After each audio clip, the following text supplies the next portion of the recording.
Welcome! In today's video, I'll show how to hide your read message time on Telegram web on PC using the latest update. This new feature gives you more control over your privacy, and it's incredibly simple to set up. Let's get right into it. First, open Telegram web on your computer. You can do this by heading to your browser and logging in with your Telegram account.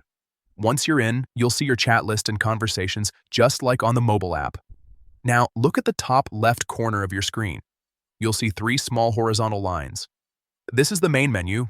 Click on it to open up a panel with several options. From here, choose Settings. Inside the Settings menu, scroll down and select Privacy and Security. This is where you can manage all of your privacy preferences, including who can see your online status and when you were last active.